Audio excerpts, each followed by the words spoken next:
and welcome back to the course on gender justice and workplace security. In the previous lecture, we tried to discuss some of the offences which have been listed in the Indian Penal Code, specifically after the 2013 Criminal Law Amendment, in order to protect the cause of women and the various types of violence perpetrated on her. To continue further, while discussing the issue of violence, the issue of child sexual abuse is one of the very serious offence which needs to be mentioned here.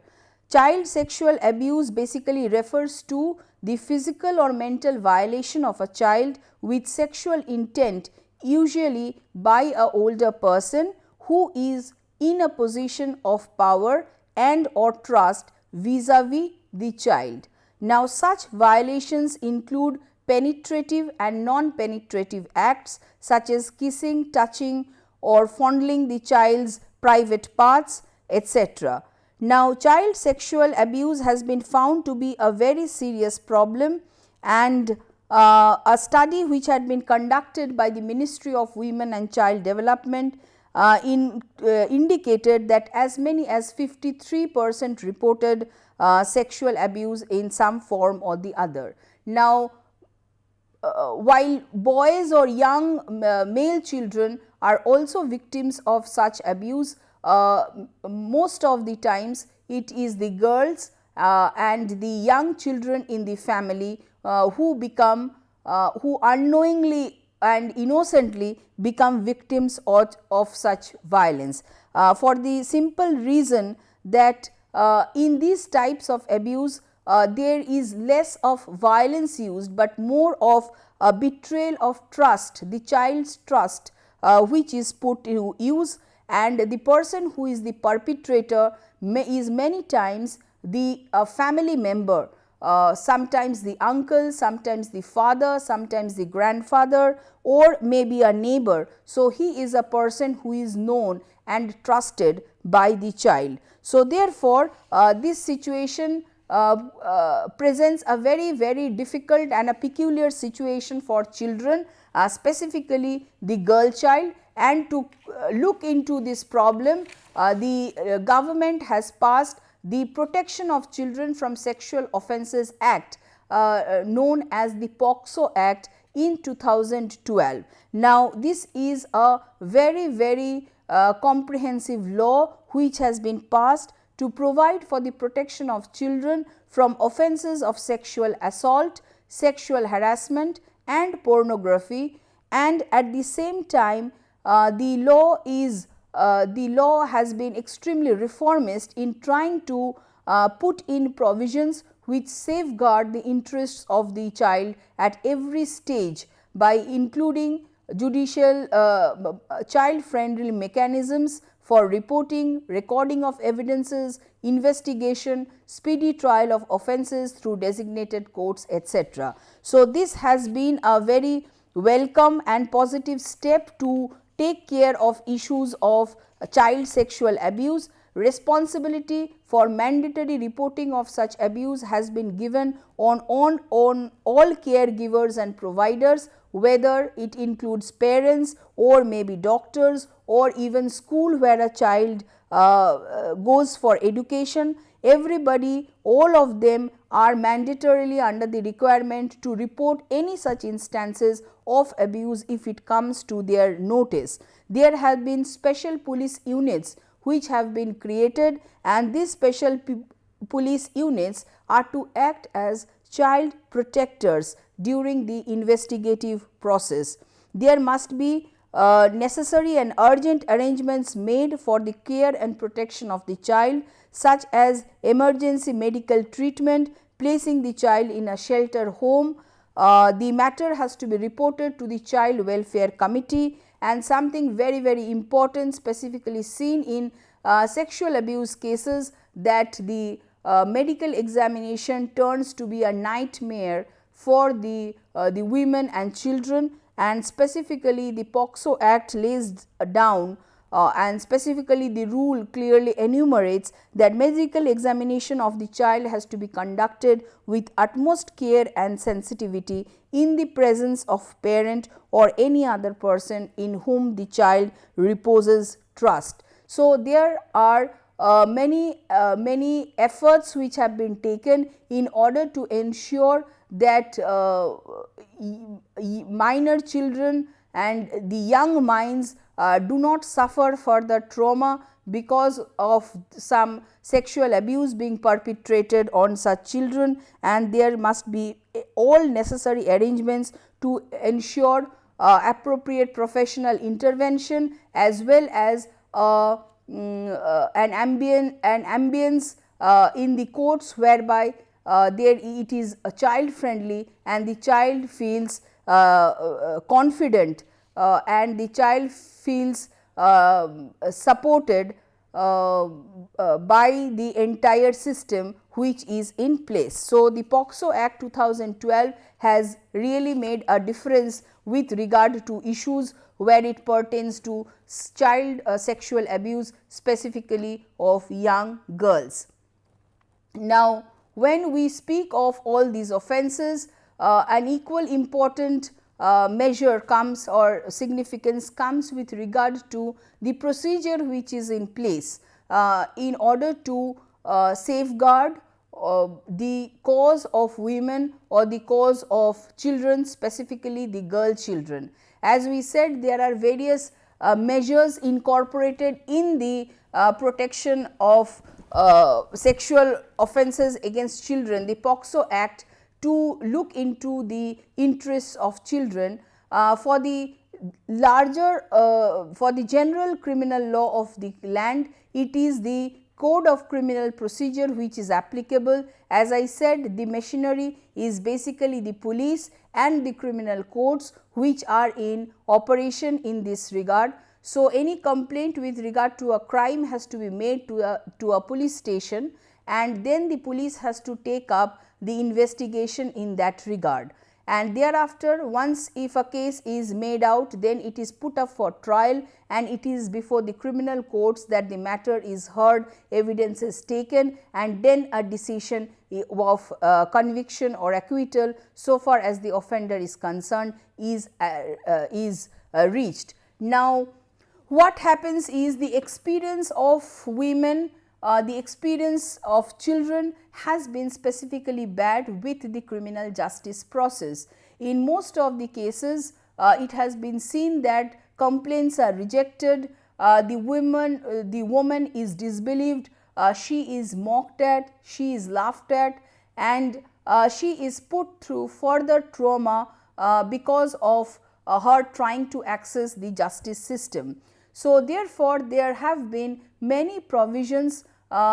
which have been included in the laws in order to safeguard the rights and interests of women as well as children. These are to be found in the Code of Criminal Procedure, which is an enactment of 1973, and these have been included by way of different amendments which have been effected from time to time. Now, first if we speak of, we look at it from the perspective of victims' rights within the criminal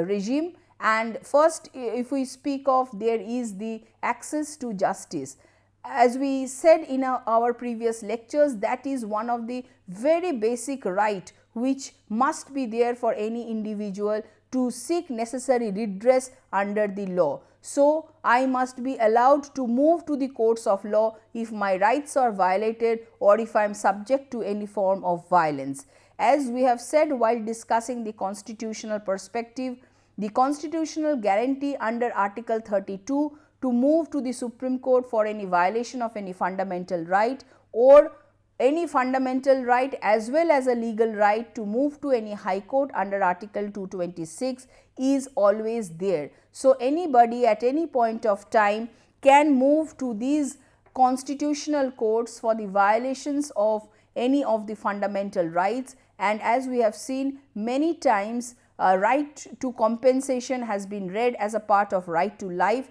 So, it in many situations of criminal acts being perpetrated, the consequent violation of right has been read in and the matter has been taken up by the courts. Other than that, it is the police officer to whom a person has to approach if one has a complaint with regard to a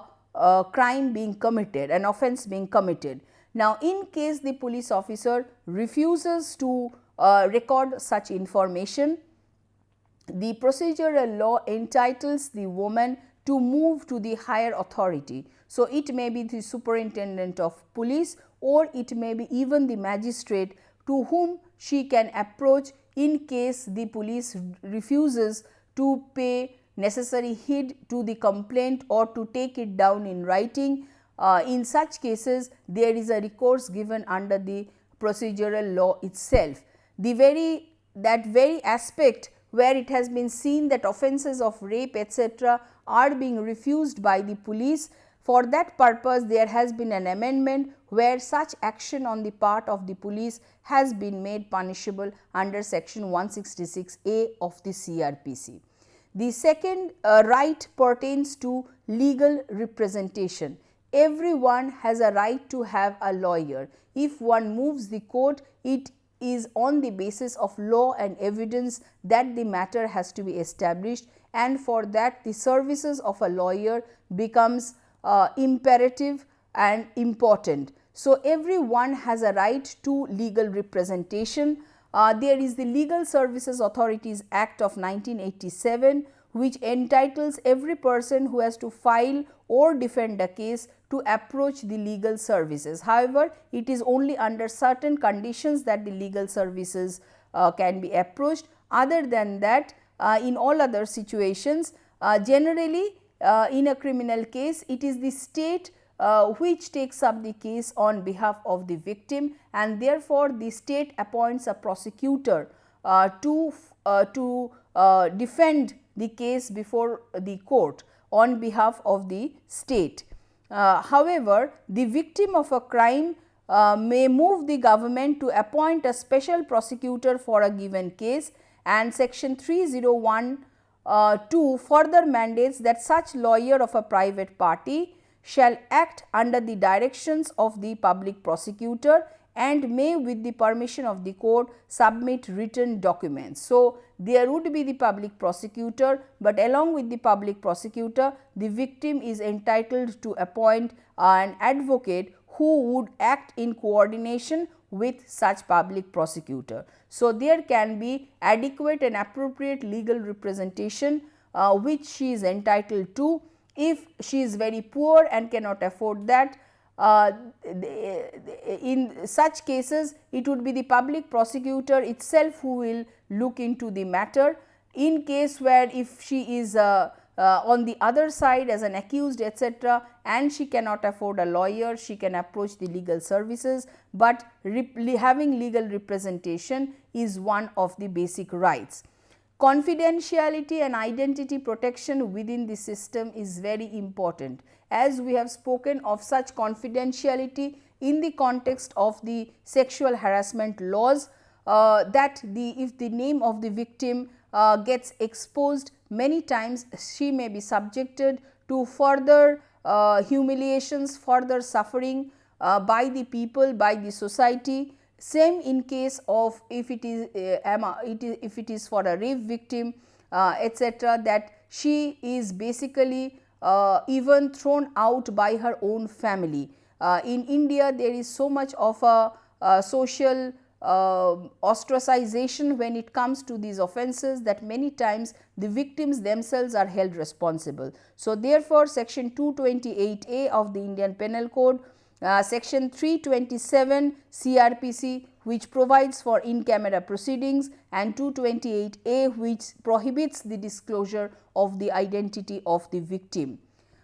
The right to appeal against any decision is also there. The victim has a right to prefer an appeal against any order passed by the court acquitting the accused or convicting him for a lesser offence or imposing inadequate compensation etc. So, therefore, the victim also has a right to go in for appeal if the victim is not satisfied with the decision of the court. and most importantly she has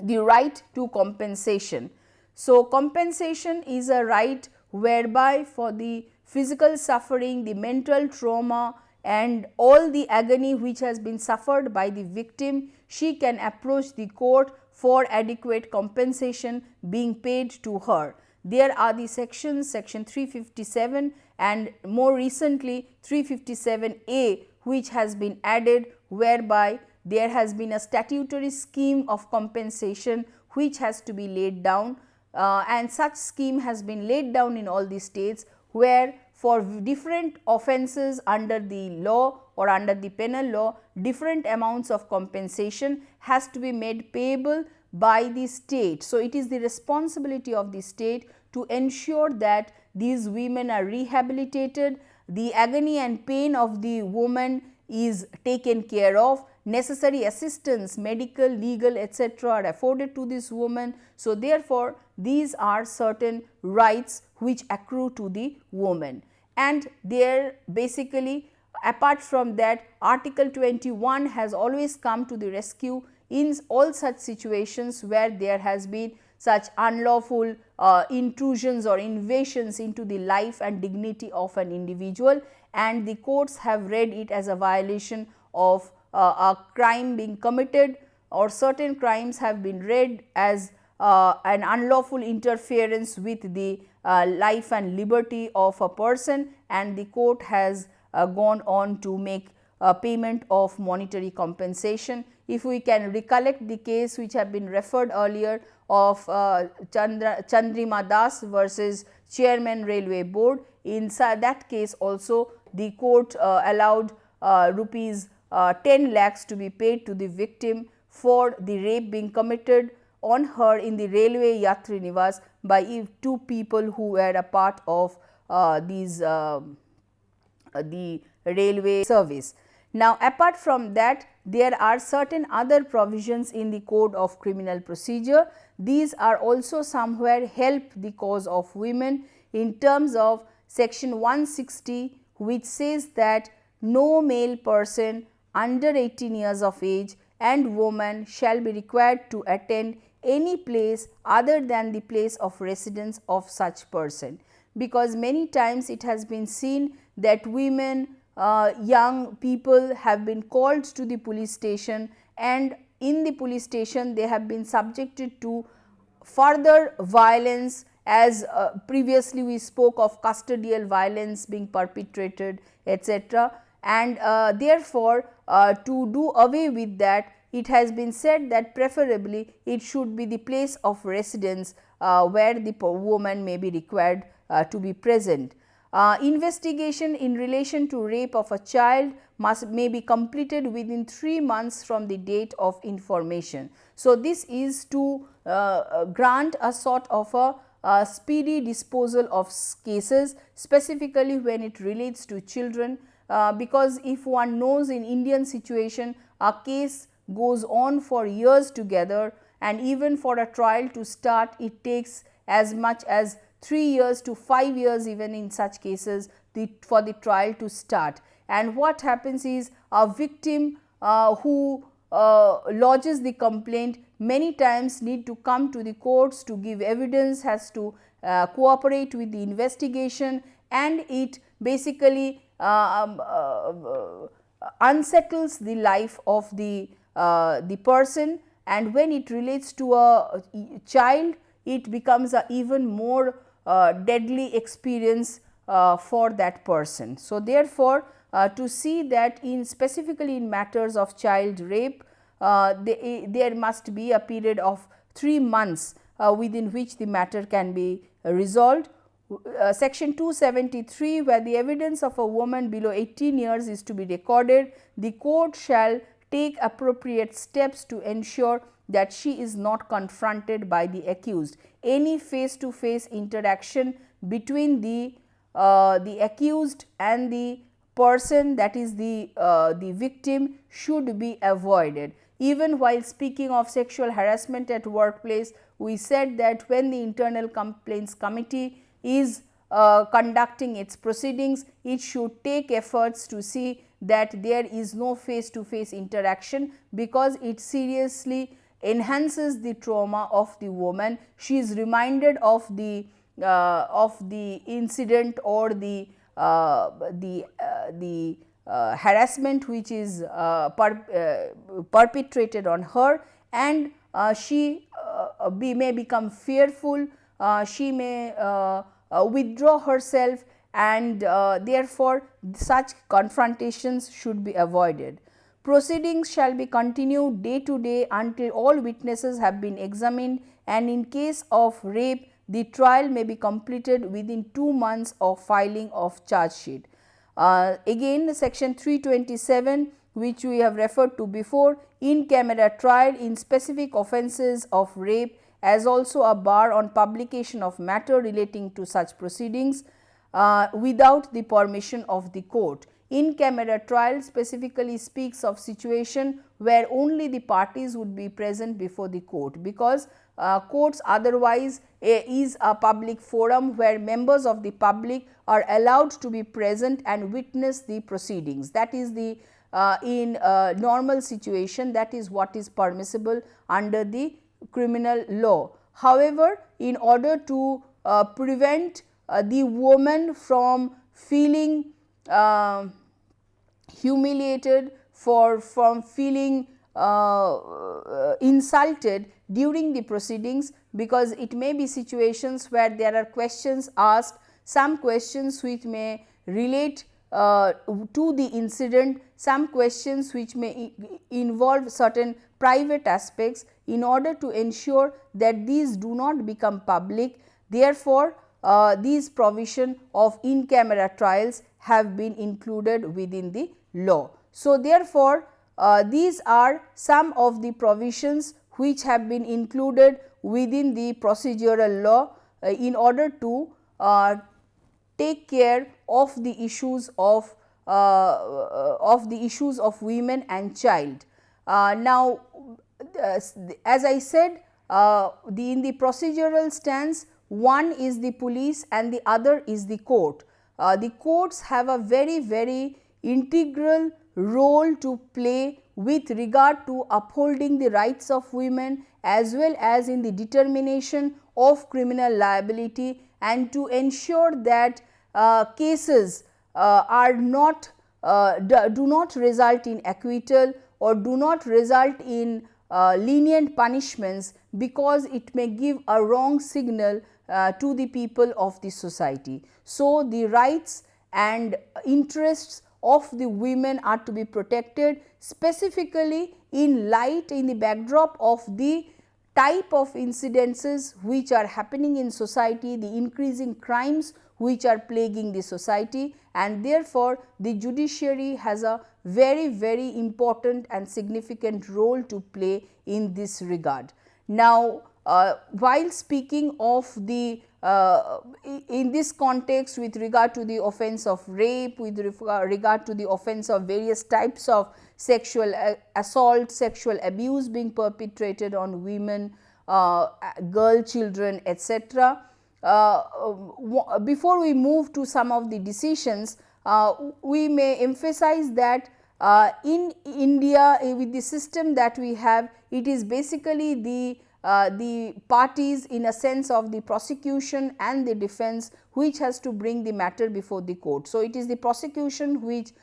brings the matter before the court of law, defends it with on the basis of evidences, etc., which are there, and then it may move to the defense, where the defense may prefer to put forward a defense in the form of witnesses or in the form of documents, etc. Now, in this situation, the court acts merely as an umpire, in a sense of hearing the arguments of the parties, looking into the evidence, and then giving judgment in such cases. However, where it relates to offences such as those involving women, specifically of sexual nature, or even though it takes it outside the criminal law sphere, sometimes relating to matrimonial matters, etc. Many times there is a deliberate attempt made to put uncomfortable questions, to put indecent questions or suggestions to the woman who is the victim in this circumstance. Now, as I said, the judge acts as an umpire and the judge sits silently hearing the argument, but it has been equally emphasized upon that the judge must ensure that it does not become a forum where the personality, where the integrity or where the dignity of a person is demeaned day in and day out, and the judge merely becomes somebody who watches it and does not object to it. So, it is very very important that the judge puts objects to such approach on the part of the other party or on the part of the accused, and ensures that the rights and dignity of the person standing before the court, specifically if she is a woman and more specifically if the person is a child, there must be a proper atmosphere created, an atmosphere of trust, an atmosphere of confidence which is created, and the person can depose properly without feeling uncomfortable or without being humiliated in the entire process. In the next lecture, therefore, we will see some of the judicial decisions in this regard, and then the role of the different agencies in this road towards achieving gender justice.